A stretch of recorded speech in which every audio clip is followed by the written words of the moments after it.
Magandang hapon mga ka-reels. Magluluto ulit tayo.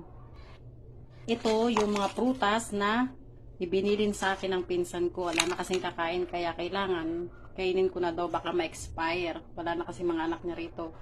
Ngayon, meron tayong kanin na panis. Ito yung sayang kasi.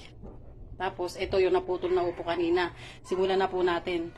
Simulan na po nating ilagay ang ating mga prutas.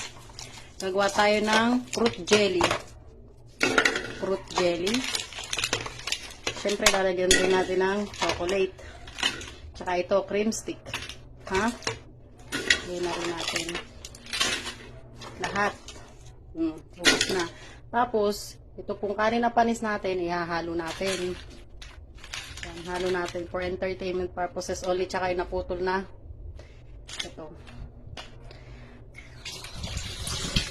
Isang lutuan lang po yan. Sindihan na po natin. Okay, ayan. Hindi ko po pinatay yun, ha. Lagyan natin ng sabaw. Haluin na natin. Ayan. Hintayin natin, ha. Hintayin natin maluto. Sarap. Ang sarap niyang tingnan, mga ka-reels. Tapos, ayan, pamaya-maya, luto na yan. Hintayin na lang po natin.